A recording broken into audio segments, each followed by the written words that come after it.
ॐ भूर्भुवः स्वः तत्सवितुर्वरेण्यं भर्गो देवस्य धीमहि धियो यो नः प्रचोदयात् Om Shanti Shanti Shanti. Namaste my dear friends.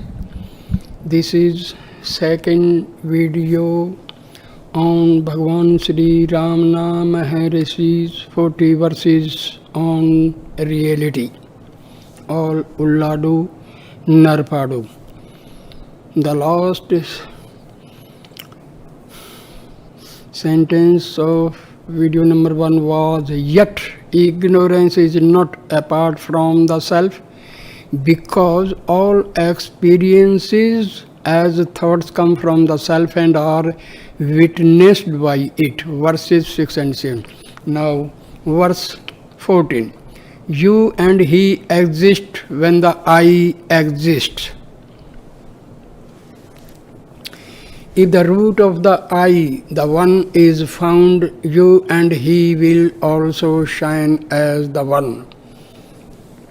The I exiting you and he also exist. If by investigating the truth of the I and I ceases, you and he will also cease and will shine as the one. This is the natural state of one's being. You and he are the world. It stands and falls with the I or ego, which constructs it. Realizing one's being is realizing the whole world to be the same effulgent being, the one. This state of being is experienced by the self-realized man in the waking state consciously and by all men in dreamless sleep. In dreamless sleep, Susupti, the I, like everything else, disappears and one remains in one's native state in the true I, but generally without retaining memory of this condition on awakening. Verse 15.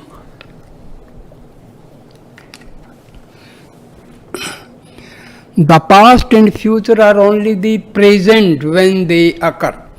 Thus the present alone exists. On the present, the past and the future stand. They too are the present in their times. Thus the present alone exists. Ignoring the present and seeking to know the past and the future is like trying to count without the initial unit. The present is always, for even the past was the present in its time, and so also will the future be the present in its time. Whatever happens, therefore, happens only in the present. When Methuselah was born, he was born in the present. When he died after 9 or 10 centuries, he died also in the present despite the later date. Similarly, all that happened to him between these two events happened also in the present. Thus, the present is the only significant tense in actuality. Moreover, let us not forget the fact that time is made of instants which are so minute as to have no room either for a past or for a future, but for the present alone. The next verse will tell us that even the present is unreal, being one of the notions of our mind, as past and future are acts of our memory. Verse 16. Time and space do not exist apart from the self. Do time and space exist apart from us? If we are the body, we are affected by time and space, but are we the body? We are the same now, then, and forever. Of course, time and space are mere concepts in us, because in our long journey in life we pass through multitudes of experiences. We have to conceive past, present and future in order to arrange them conveniently in their sequence of occurrence in our memory. Because we perceive multiplicity, we have to conceive a space in which to accommodate them, like the screen on which movie pictures are spread. Without a screen, there can be no pictures. The screen on which the universe actually appears and moves is thus our own mind, from which it emanates as thoughts either of external physical objects or of internal concepts, sensations, emotions, including the senses of time and space. Those who take themselves for the body take time to be the creator and destroyer of all things, and thus it inspires them with great fear of future calamities, of death, of loss of fortune and position, or whatever it may be. Many of them consult astrologers to read the decrees of time and foretell events long in advance of their occurrence. To them, birth, youth, old age, and death, creation, preservation, and dissolution, past, present, and future, health and disease, prosperity and adversity all exist without the shadow of a doubt. They fall prey to time and its vagaries. The others who know themselves to be pure spirit are bodiless, timeless, and spaceless, and Bhagavan affirms they are thus free from the hallucination of we alone are, time and space are not. Verse 17. To those who have not realized the eye is of the size of the body, to those who have it is limitless. To those who have not realized the self, as well as to those who have the body is eye. To the form, the eye is only the size of the body, whereas to those who have realized the self within the body, the eye shines without limits. This is the difference between the two. The jnani, the self realized like everybody else, refers to the body as I, where the others confine their eye to the flesh and body and to its height and breadth. The jnani takes his eye to be the life which pervades the body as well as the limitless space outside. Realization is the direct and indubitable proof of this truth. Verse 18. To those who have not realized the world is confined to the space it occupies, to those who have, it is the limitless substratum of the world. To those who have realized the self, and to those who have not, the world is real. To the latter, its reality is confined to the spatial measurements of the world, whereas to the former it is formless and shines as the substratum of the world. This is the difference between the two. The space which the world occupies is the limit of the reality to the ignorant jnani, but to the jnani it is the limitless substratum of the world. Science tells us that space is not material, that is, it is not made of atoms and molecules like the objects which occupy it to be visible to the eye. The perception of space by the eye is the worst illusion man suffers. Space is a mental concept, that is, it is a project by the mind to make the reality of the world plausible. If space is a concept, so should be the objects that occupy it, notwithstanding their atoms and molecules. All the universes and galaxies in the cosmos are made of atoms and nothing else. But what are atoms after all but the indestructible absolute energy? The Jnani experiences this energy as the pure intelligence that is himself. The absolute reality is thus absolute energy as well as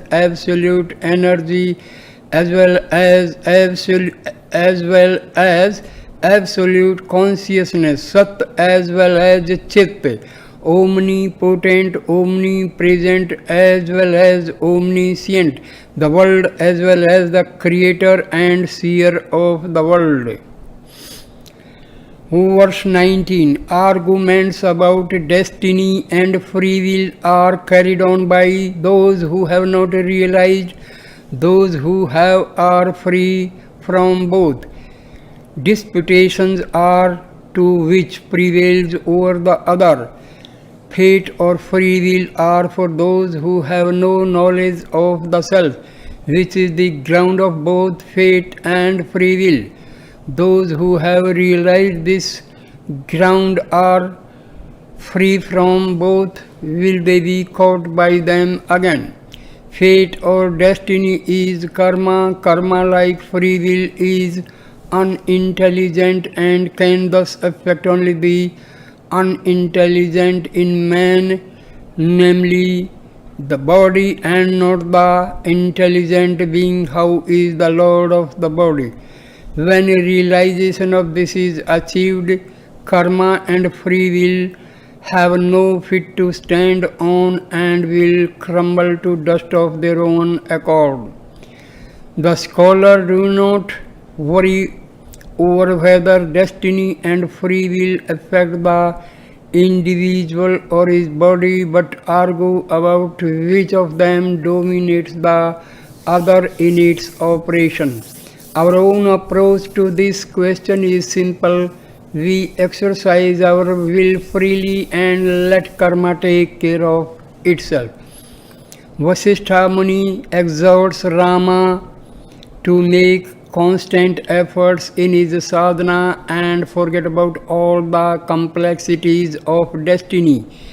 He compares karma and free will to two battling rams, of which the stronger will always win in the end. The strong efforts will overcome destiny. Some theorists stretch themselves so far as to believe that even the exercise of the will is predestined, that is, destiny is always dominant, leaving no room for freedom of the will. If they are right, then religion, ethical conduct, obedience to moral laws, service of man and humane actions are wasted effort, and evil doing will be on par with virtuous deeds. Moreover, man ought be no better than machines which produce what is put into them, or than animals which are not responsible for their actions and thus not liable to punishment or reward. Fortunately, it is not so. The admission of punishment and reward, which is the fundamental condition in the operation of karma, inevitably leads to the admission of free will. Karma begins to operate only after the will has been exercised ad libitum. The genesis is free will, not karma, which follows it like its shadow. Verse 20. Seeing the self is seeing God, so the self is not other than God. Without seeing the self, the seeing of God is a mental image. Seeing the self is seeing God, they say, completely losing the ego, and seeing the self is finding God, for the self is not other than God. The great Western religions hold that the question of whether there is a God other than man is sacrilegious. The supremacy of God over man, they argue, is so self-evident that the very question is derogatory to God Almighty. Bhagavan answers the question in the negative, because whereas the Western theologians take man to be the nearest dust, the corruptible body. Bhagwan takes him to be the spirit or life within the body, which is infinite and eternal. Those who have no experience of the self but claim to have seen God, Bhagwan asserts, have seen only their own mental picture of God, resembling their own physical picture, more or less having a shape, color, size, etc., which God, the pure spirit, simply does not have. Verse 21. To see God is to be absorbed by God. God is the self, we said, but how to see one's own self, which has no second to perceive or reflect it. Here, seeing the self is knowing the self being pure knowledge itself, the seer and itself the seen, knower and known are thus one and same being. Therefore, seeing God is being dissolved in God or self. Being single draws attention to the freedom of man from his upadhis adjuncts, which are anything but single, with their koshas, organs, faculties, and their manifold qualities such as shape, size, color, smell, and taste. Therefore, to be himself, that is to be single, man, the ego had to shed all these superfluities which he has been mistaking for himself and remain as consciousness in the heart. That is the true vision or true being of God. Verse 22. God shines in the mind, but to know God, the mind has to turn inward. The Lord shines within the mind, illuminating it. Unless it turns inward and be fixed in the Lord, it is not possible for the mind to know Him. Mind here is Jiva, which working through its manas, the faculty of the lower intellect, perceives the world and remains always preoccupied with it. Being an intelligent knower, the Jiva is not other than the Lord Himself, but because it is in constant contact with the world, it can have no knowledge of Him or what is the same of itself. To have this knowledge, all it has to do is to turn its attention inwards to the heart where the Lord is seated. This is the same as renouncing the adjuncts mentioned in the last note. Verse 23. Although the world disappears with the eye continues to exist in sleep as in waking. The body does not say I in sleep. No one admits he is not. The I emerging, all else emerges. Inquire with a keen mind where this I arises. The body being insentient knows nothing about I and not I, yet the I persists with or without a body. In the waking state or in sleep or swoon, as the man who himself wakes, swoons and sleeps. To know the true nature of this perennial I, we have to conduct an inquiry into its source. Verse number 24. Neither the body nor the self says I. Between them the ego rises and ties them together. The insentient body does not say I. The ever-existent consciousness is not born, thus cannot say I. The I of the size of the body springs up between the two. It is known as Chit Jada Granthi, the note which ties together the sentient and insentient bondage, individuality, ego, subtle body, samsara, mind, etc. The body, unaware of its own existence, does not say I, and the self which pure spirit, pure intelligence has never come to, and so also does not say I, but somehow the intelligence under the compelling power of avidya, ignorance, assumes the body, comes to identify itself with this body and to call itself I, thus tying together body and soul in a knot, which is known as the knot of ignorance in the heart. Literally, the sentience in sentience knot. It is an extremely hard note which defies centuries of births but breaks of its own accord when self-realization is achieved and bondage and ignorance are destroyed forever. Sansara means going round on the wheel of birth and death. In India, the wife is significantly also called Sansara.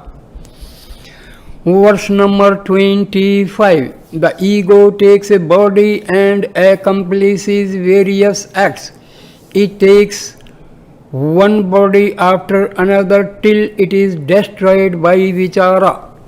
Know that this formless ghost, the ego or I, springs up in a form body. Taking a form, it lives, feeds and grows. Leaving a form, it picks up another, but when it is inquired into, it drops the form and takes to flight. The ego is a veritable ghost. A ghost is a disembodied spirit that takes on a shadowy appearance to play the living being and hawks people. The ego also is formless spirit, the Atma itself, but it picks up a body and without knowing it hoaxes others as well as itself. It begins its sansaric career by identifying itself with the body to enjoy the good things of the world. It reaps the retribution of falling into abysmal avidya, ignorance, losing memory of its true nature and acquiring the false notions of having a birth, of acting, eating and growing, of accumulating wealth, marrying and begetting children, of being diseased, hungry and miserable, and finally of dying.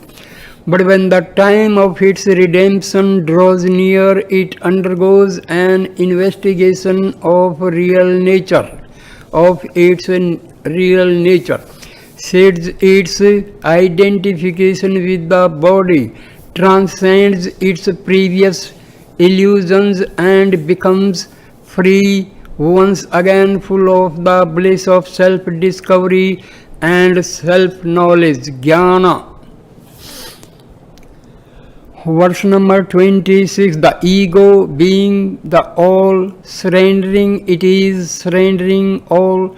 The ego existing, all else exists. The ego not existing, nothing else exists.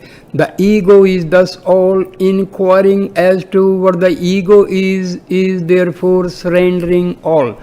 Verse 14 also makes the ego or I the all, but here we are led to draw the conclusion that true surrender is the surrender of the ego, which is the totality of the not self or everything, and that the same surrender can be achieved by the method of vichara spoken of before. Verse number 27. To destroy the ego, the source of its emergence has to be sought and retained as the real state. The non-emergence of the I is the state of a being. Without seeking and attaining the place whence the I emerges, how is one to achieve self-extinction? The non-emergence of the I, without that achievement, how is one to abide as that, one's true state? The non-emergence of the I means egolessness, the natural state of being, or that. To stop the ego from rising, we have to find the place of its emergence and annihilate it there. before it emerges, so that we may consciously ever abide as that, egoless in the heart, as we unconsciously do in sleep. The word place stands here for heart. So I end this video number 2 here, and the remaining verses from 28 to 40 will be taken up in video number 3. So thank you, my dear friends, for watching and listening this video with reverence, patience and continuity. Please like, comment and share the video and subscribe the channel. Thanks a lot, my dear friends. Namaste, namaste.